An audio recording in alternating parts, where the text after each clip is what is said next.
Um, so, Jason, it's a pleasure having you here. Tell us a little bit about your business, Jason. Sure, Vikram, and thank you so much for this opportunity to share my journey and how Pictory has helped me and my organizations that I work for evolve. My background is in business resilience, business continuity, disaster recovery, crisis management, emergency management, all those nefarious things. The way I best describe it is I run towards the fire, not away. So the idea is with the work that I do, we help organizations plan for their worst day and use that worst day as a springboard to thrive. And where does Pictory fit in that? It's around exercise design. In all the things that we do, we create a lot of plans, a lot of documentation, just death by paperwork. There's so much to that. But in reality, the most important thing that I do in any organization is training and education. And Pictory helps me tell that story.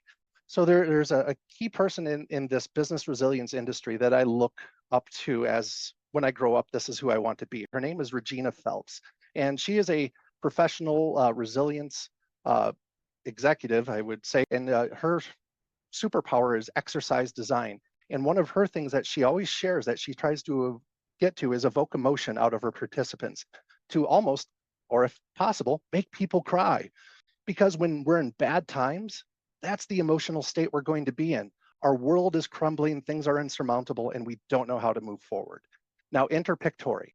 So in this, we do things called tabletop exercises, which we talk about bad things under perfect conditions. Perfect conditions are called blue skies. Bad conditions are called gray skies, dark skies, or black swans. Things that are unlikely to happen, but plausible.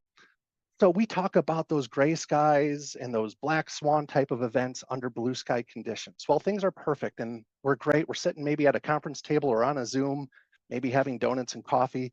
And where Pictory helps us tell that story is we use artificial intelligence to design the scenario for our organization. So if it's healthcare or finance, we figure out what keeps our leaders up at night. What are those big concerns? And then we lean into those concerns. A lot of places it's ransomware, that technology event where a bad actor takes over your network and then holds you hostage for millions of dollars, typically, or hundreds of millions of dollars, typically in Bitcoin.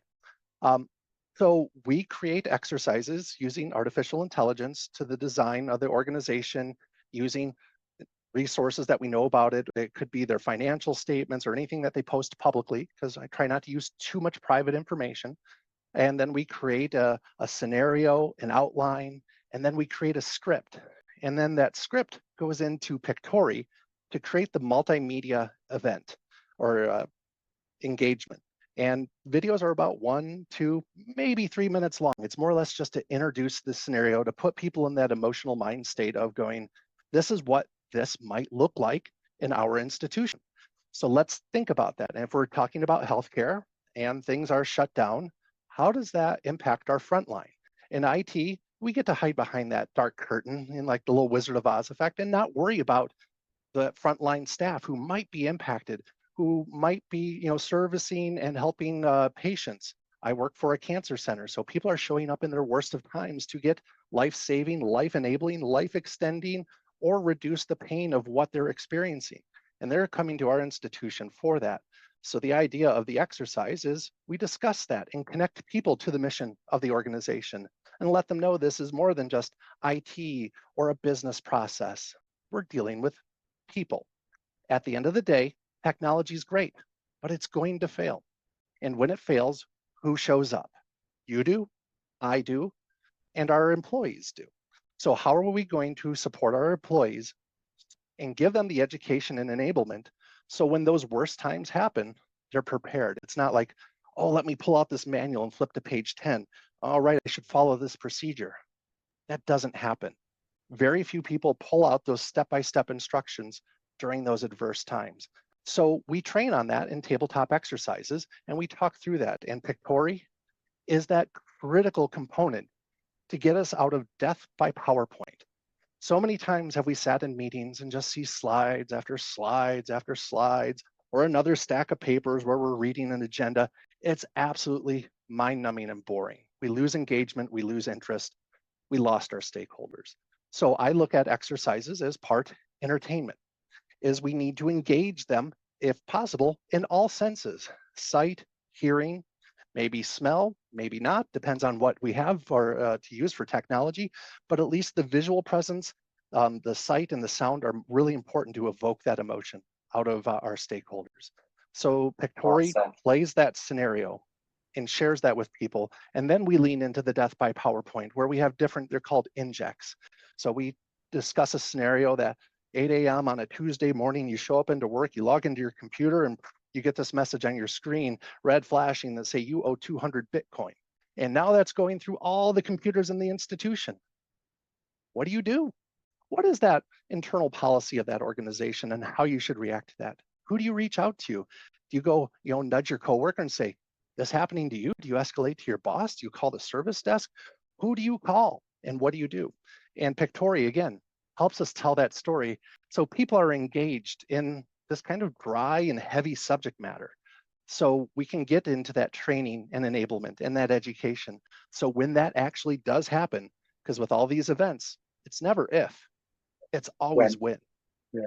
When this happens, how are you going to show up to make the organization thrive? How are you going to help that frontline staff service those customers? Maybe in a limited way, but at least service those customers or give them information.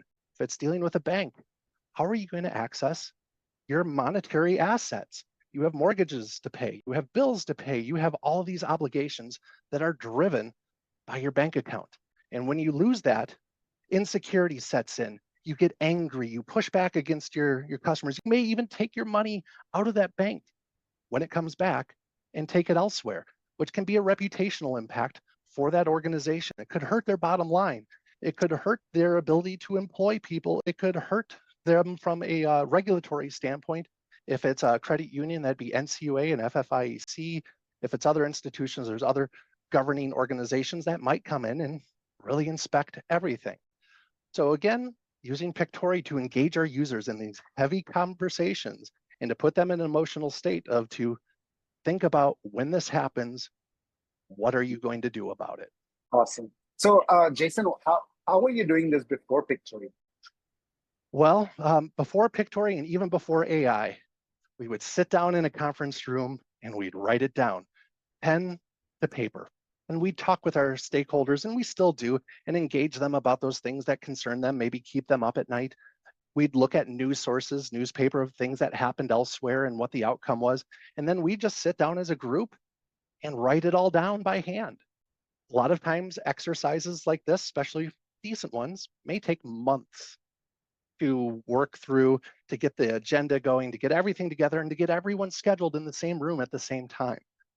And then COVID gave us a gift. This thing called remote work and Zoom and MS Teams and Google Meet, all of these different connectivities. So all of a sudden, schedules were a little bit easier to align. And we could share things differently. We could do multimedia presentations because at the time of COVID, we also had this wonderful thing called artificial intelligence, which has always been around, but really became mainstream and started hitting the different news channels, which then gave us our aha moment. The aha moment is we can do this similarly, speech impediment, but we could do it a lot quicker. Instead of taking months to design an exercise with a team of highly compensated professionals, we can do it in days, maybe even hours. And then I ran across Pictory on, I think it was LinkedIn, where you had made a post, and it set off a light bulb moment for me that, aha, this is my path forward, because my background is a creative. I'm formally educated as a professional photographer. I ran a photography business for years, so I'm a visual storyteller. And I wanted to transfer death by PowerPoint into something visually engaging, because we can tell stories through pictures, through audio, through sound. And Pictory, which I firmly believe is best in class and even competes big time with the things like Sora or VO or 2 or VO3. Granted, those are emerging competitors, but you're limited to seconds on those videos and a high cost to execute those. With the Pictory platform, it balances that multimedia experience with a reasonable price tag to that. And to be honest, you're undercharging. I firmly believe you could increase your bottom or your different tiers and still gain a lot of customers. And with that, I also sing the praises of Pictory. I do a lot of speaking in my industry of business resilience. I attend a lot of conferences as a primary speaker talking about the benefits and challenges of artificial intelligence in this industry and how we can use it as a tool of enablement as well as a tool of deception. The tool itself is neither good or bad, but the user's intent is. And Pictory comes into that picture big time because it's the easiest, most efficient way to get from an idea in text to multimedia imagery on the screen to engage my users. Super. One more question, Jason, and I know it's kind of getting late here, but how have you been able to measure impact of these videos, or have you gotten feedback from the users that, hey, these videos really made the difference, or like any word on kind of how you say, okay, this has been an impactful exercise for me? Right. A lot of times after we conduct an exercise, we survey our users to gauge, was this meaningful? Did we hit the mark, miss the mark? What could we do to help improve this? And 99% of the time, people love that multimedia experience.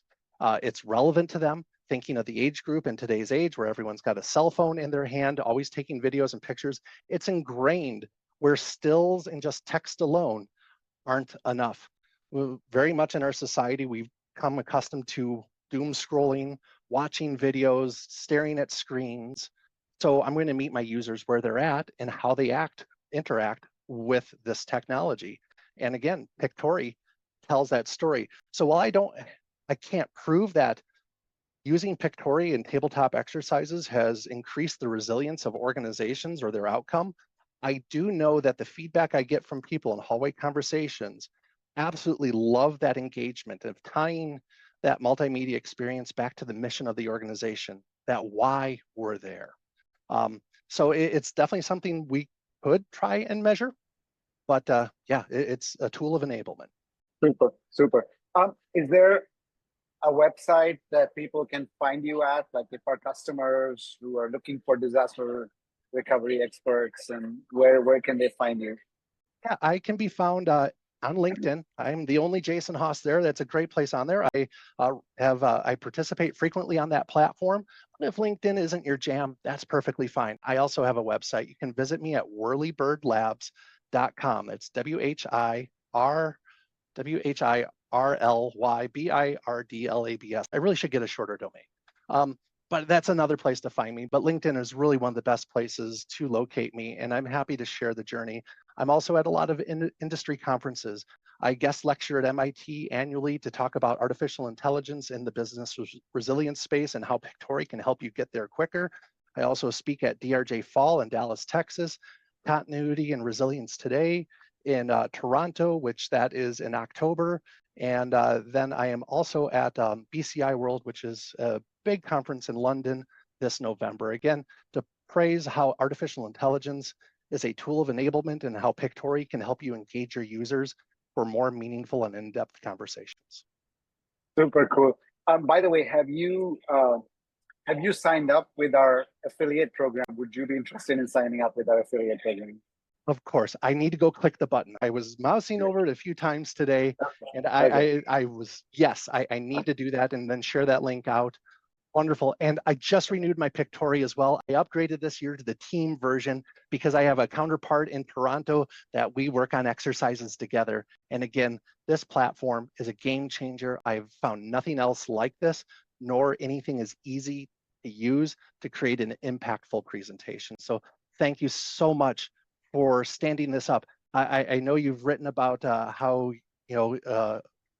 in your 50s, starting a new organization, new adventure, a ton of risk, a lot of anxiety around that. And I'm so grateful you did.